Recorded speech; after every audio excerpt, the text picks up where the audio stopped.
From your morning commute to your afternoon drive, we're on your side, streaming on your favorite devices. WLBT First Alert Weather Plus.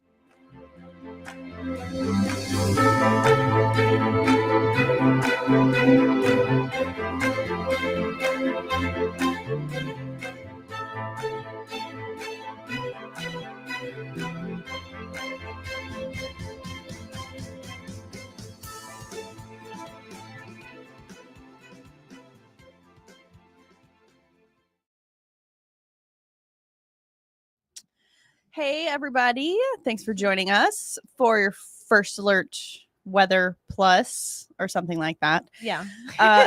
Something like that. Something like that. Look, it's Thursday. We're almost at the end of the week. And you know, I have like summer brain. Yeah. I think I have like summer brain fog, you know, when it's just too hot outside and you can't think about anything else. Yes. I haven't even been 100%. outside since I got to work today, but Me neither. I just know that it's hot and I can't think about anything else. Yes. But we do have to think about our First Alert Weather Day. So that's coming up this Saturday. It's going to be an evening into the nighttime event. Yes, I know. Oh my goodness, it's the weekend. Oh my goodness, it's overnight. You are tired of us. We say the same thing. Yeah, we really get it.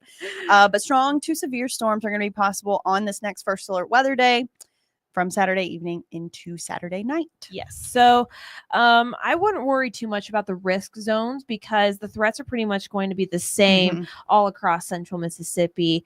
We are expecting a line of storms to move in starting Saturday evening. We are going to keep a close eye if any pop up in the afternoon ahead of the main line. But regardless, damaging winds up to 70 miles an hour and hail look like our highest threats with this system for this weekend. Now, in terms of the tornado threat, it's on the lower end, but not completely zero. There is a chance for some brief spin of tornadoes within the line that moves in and maybe even ahead of the main line and some scatter shower and storm activity. So this is just one of our high resolution models. We'll get more data here later on tonight and into tomorrow morning, giving us a better picture of what we can expect. It also gives us a little bit of a comparison between our two high resolution models to get a more consensus of what we can expect for your Saturday. But right now, as you wake up on Saturday, going to be relatively quiet pretty much through the lunch hour.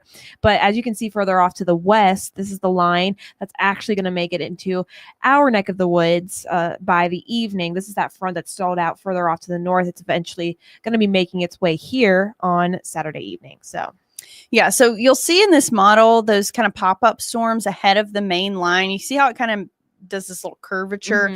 Most of those look like they're going to stay north of Interstate 20, and those will also have the potential for any kind of severe weather. So that will include damaging wind up to 70 miles per hour, large hail up to golf ball, maybe even egg-sized hail, and even a few spin-up tornadoes.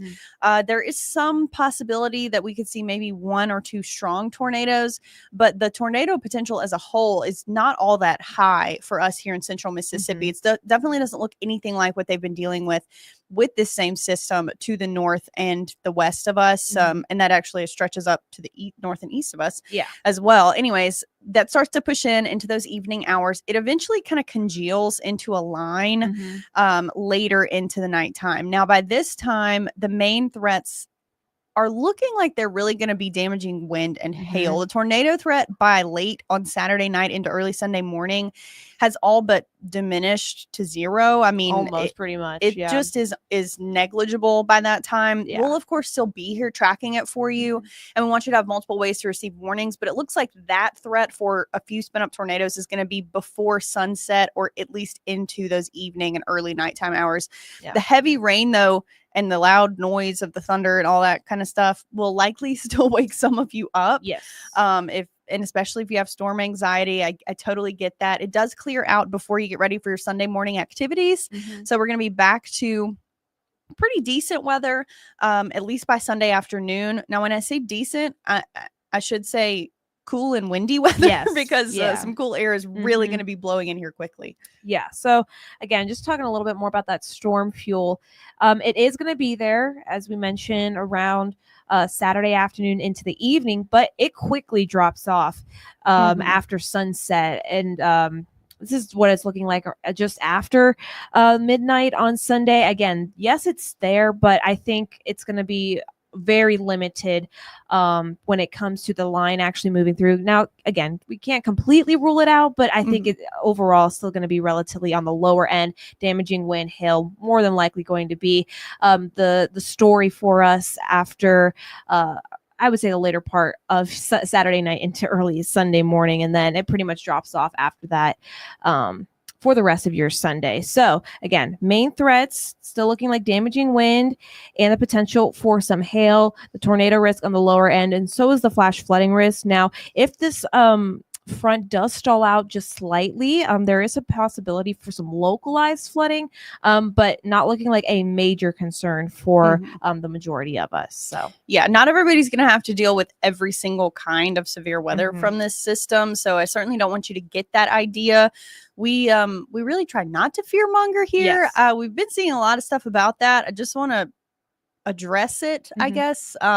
We just try to bring you the forecast in the most honest and accurate way possible. So I hate that, people have storm anxiety and sometimes it comes across maybe as fear mongering, but we're just trying to get you the latest details. yes. And again, this is really looking like it's going to shape up like the last two severe weather events that we've had, where damaging wind and hail were the major concerns. Now, those still cause damage. Yes.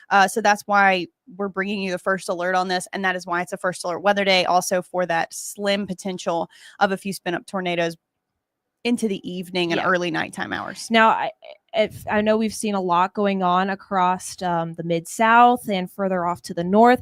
I don't expect things to be like that for us here this weekend, but that still goes to say that you should still stay weather aware. Make sure you have the Free First Alert weather app downloaded. Make sure you have alerts turned on, since it is going to be Saturday night. But again, we're just showing you what we're expecting, and again, kind of laying it out for you, not necessarily to scare you, but just to give you all the information so that you are aware of what we could expect, but more than likely what the scenarios are going to be for this weekend. So we got good news though afterwards. I'm so excited. I'm so excited. Yes. Look at this. We've got a nice cooling and refreshing start after the storms move through Saturday night, and it's going to be pretty nice to kick off next week. We're going to be in the low to mid 60s, and temperatures in the morning is going to be in the 40s. We'll gradually work our way back to the low and mid 70s, but that's pretty average for this time of year. We're usually not seeing the 90s just yet in April. But yeah, next week looking relatively quiet, and it's not really looking very wet by any means. I think we're going to stay relatively dry. Maybe a chance for an isolated shower later on next week, but overall going to stay pretty nice for the first full week of April.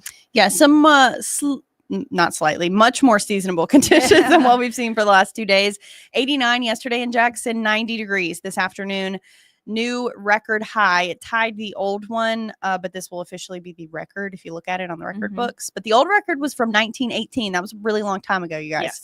Yes. Over 100 years. And we set the overnight low too. It was 74 this morning. The original record was 69, set back in 1982. Ridiculous. So I will probably be that warm again tonight. Yeah, just so you know. It'll be about the same so for you for the next couple of days. And the temperature change that we're looking at from Saturday to Sunday is mid to upper 80s Saturday, down to about the mid 60s on Sunday. So a little bit of weather whiplash for you. Definitely some nicer spring conditions. Yes. As we head into next week. I'm so excited. It is beautiful out there. It is pretty nice. Look at that beautiful sunset. But yeah, things going to be relatively quiet for us. Not only today, most of tomorrow. Can't completely rule out a few scattered showers in the afternoon, but they're going to be kind of like those summertime I know we're in spring, but summertime pop-up showers. The severe weather expected to stay further off to the north tomorrow, and then Saturday that'll be our next chance to see storms move in just ahead of the cold front on Saturday night. So yeah, so that's it for our first alert forecast. For now, we will, of course, as always, leave this up here if you missed anything.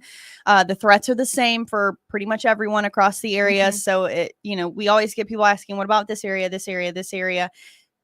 Just watch this back end. That's what you can expect, really. It's about the same for everyone. So Ashley's got to go home. She's going to be back with you tomorrow morning. Yep.